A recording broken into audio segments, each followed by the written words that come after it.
Iman Ghadzi. He is a 24-year-old entrepreneur, and at the ripe age of 18 he created a company that made him £1 million. From the outside looking in, he seems a very successful, productive man, and he's got a lot to account for in his life and his journey. So, in today's video, we're going to be breaking down and reviewing what made him successful, what got him rich, and what productivity tips and tricks we can utilize and implement to reach the same goals he has met. Hello, I'm Dylan, I'm 17, and I help people become more productive and take them from procrastinators to work dominators. In today's video, this is going to be the first of a long series of breaking down successful people and what made them successful. And most of it is due to productivity and them getting the work done efficiently and consistently disciplined. I have 10 things we're going to be breaking down about Iman's lifestyle and his prime lifestyle on what got him to the point. We're going to be looking at the previous Iman, so him from 18 to 20 or 22, before he kind of relaxed a bit when he's created his millions and he's just expanded his wealth as he is now.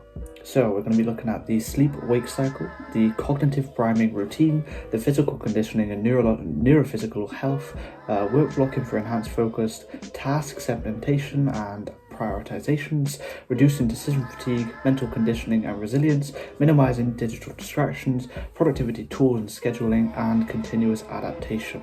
So these are the 10 points that we're going to be using in today's video and the future episodes we have in the productivity breakdown series. Anyways, let's get straight into it. So firstly, Iman Ghadzi had an optimized sleep-wake cycle, as I've been preaching in the previous videos. So he woke up between 5:30 to 6 a.m. and if I remember rightly, his personal trainer used to knock on his door. He used to pay him £20, and if he didn't wake up and answer the door, then the guy would get to keep the £20 and he'd be out of money. But he aimed for 7 hours nightly, which is a little bit low. If we're going to be honest, you probably want to be aiming for 8, 9, 10 to effectively clear out that neurobiological waste matter and prime yourself neuroplastically for the day ahead. And he had a consistent sleep pattern for cognitive resilience and sustainable energy. So this is a pillar of productivity. I say it all the time, but sleep is incredibly impactful upon the work and the work in the day ahead. If you wake up feeling groggy, that's going to lead to undermotivation and inconsistency in your work. So what it seems like from point one is that Iman is consistently going to bed at the same time and waking up at a similar time. So very optimal. We can take notes from this, we can implement this, and we can utilize the same circadian rhythm syncing that he has to become more productive. That is point number one, optimizing your sleep-wake cycle like Iman. You absorb all this content, you consume all this information, and you may even implement some, but sometimes you don't see the success that you're wanting from this information, and that can be due to the implementation. That can be due to you not taking action, and I understand it's hard.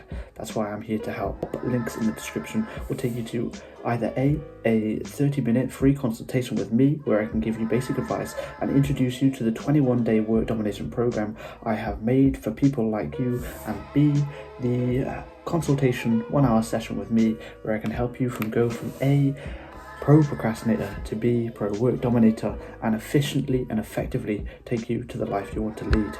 Improve your productivity, and check the links now. Point number 2, cognitive priming routine. This is a very fancy title for getting your brain ready for work. So he is very pro meditation and journaling. Deep meditation sessions and long journaling sessions as soon as he wakes up in the morning. So priming himself for the day ahead. This is something we can implement with Yoga Nidra or NSDR to restore vigor for the day ahead and maximize energy and efficiency. It's also said here that he has a device-free start. So from waking until the day end of his workday, he doesn't touch his phone at all. If I remember rightly, he has a safe with multiple different phones for his work, and he locks away his personal phone, and on his other phones all he has is music, Uber, and all the other essential apps that he needs for his work. So locking away and creating this barrier between you and the digital distraction is something Iman implemented, which he accounts it for a lot of his success, is locking away the digital distractions from an early part of the day. This is something we can implement. Take notes. Point number 3, physical conditioning and neurophysical health or neurobiological health. So again, a fancy title for health and fitness. It is a daily exercise and a routine which is balanced between strength and conditioning. This is very good for discipline consistently.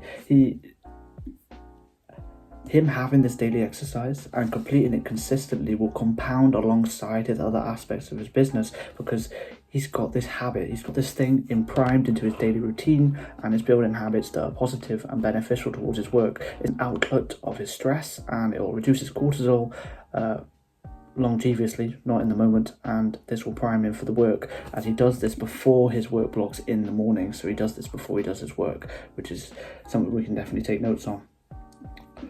Is very nutrient efficient, nutrient dense foods. I believe he went carnivore for a long time when he was struggling with his health, and he stays hydrated. He's also got a brand of hydration company, Big Day at the moment, I believe, so he's definitely big on that.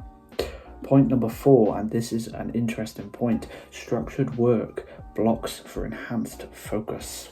So he has 1 to 2 hour deep work blocks for maximized productivity and attention span. He has a daily structure of 2 to 3 focus work blocks designed for cognitive engagement, and he uses a modified Pomodoro technique, alternating work intervals, which will lead to optimized cognitive load management. So he takes breaks in between the work sessions effectively, and that claims will lead to more efficient work, as you'll have less load and less neurological load, which allows him to absorb information more. So in terms of the 1 to 2 hours, neurobiologically, you're only prone with 90-minute ultradian cycles. So to break out of that 90-minute cycle and go for 120 minutes is definitely not ideal from an optimal standpoint. And also 90 minutes is recorded in the average human. If you are someone who's prone to procrastination, then quite frankly, 90 minutes of that ultradian cycle may be reduced to 60. You have to build up towards that ultradian cycle because your brain's expansion may not be there yet. So definitely, I wouldn't go as deep in those work blocks. If you could manage 120 minutes with no neurological fatigue, then definitely go for it. But 90 minutes should be your goal. And 2 to 3 work blocks, very, very good. Cool. Definitely take notes on that one.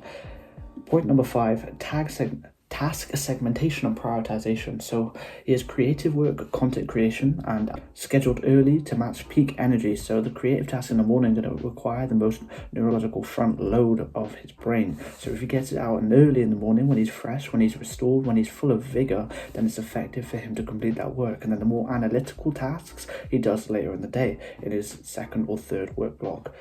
Very interesting. That's super cool. I definitely like the idea of having the early creative tasks early in the day to match energies, as he says.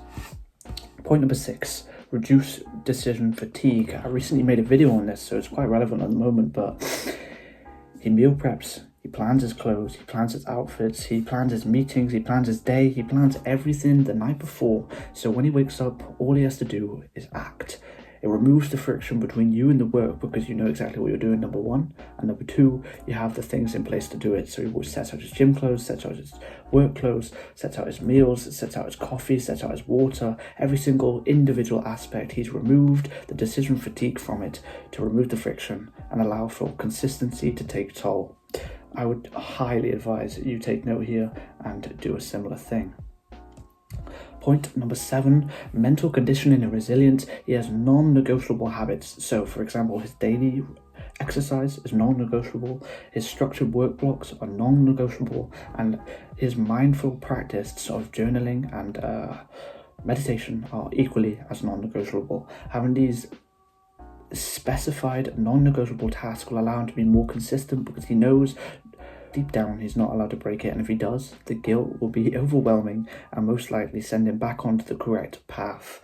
It's also stated that he has a growth-orientated mindset, which is a focus on self-improvement to strengthen his own inner resilience and allow for adaptive learning. This is something we can implement too via journaling, as for over 4 years straight he journaled every single day, and if you want to reach the same level as him, you have to have equal that consistency too. Point number 8, similarly as we talked about before, minimizing digital distractions. So he is From waking until his workday is completed, he has no digital distractions. He has different phones, different computers, everything is set and primed to allow him to jump into the work effectively. I understand it's slightly difficult for us, per se, but aeroplane mode and do not disturb and work focus, they're all things we can implement to reduce the distraction, but no one's infallible. Honestly though, if you're trying to reach the same echelons as he's peaked at, then you probably need to be cutting it out.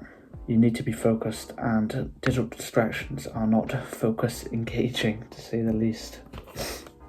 This comes down to his environment. He's removed his phone, he's put them in a different locker, he's created the friction between him and getting the phones, which if you were to go, put in the code to the locker, put in the code to the safe, and try and get them out, then all of a sudden that extra friction is going to allow an extra layer of protection between him and his brain, because he's going to snap out of it and realise that what he's doing is not productive towards his goals.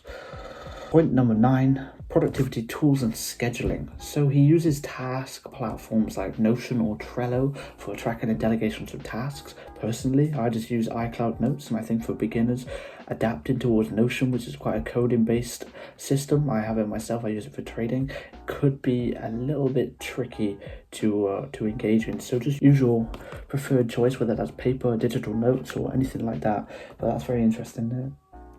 And then for calendar blocking, he blocks out his months in advance. So he has an entire month blocked up and completes every single day based on that, which again allows for decision fatigue to be removed from his life. Everything is planned, it removes friction, and it means he's held accountable towards his work. Having it planned and pre-planned in advance means he has to show up, he has to be consistent, because it's already set in stone.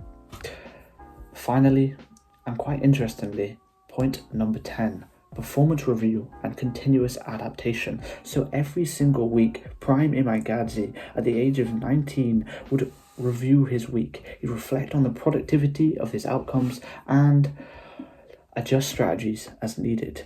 This accountability and this self-accountability, this self-awareness of this weekly review is something we can all take notes from. Having a weekly review with ourselves to go over the productivity of the week prior and the output we had can be very beneficial, because you're reflecting, you're reviewing, you're understanding where you're going wrong, and as he says here, adjust strategies as needed. You're understanding where you went wrong and where you need to improve on, and without this weekly review, you may just coast along a sluggish path and have no progression in your life. Without this weekly review, you could be stuck, you could be trapped by yourself. So having this self-accountability, this self-discipline to review and adapt is something that has made Iman Ghadzi the millionaire successful entrepreneur he is. Click the top link in the description if you're interested in changing your life. Thank you.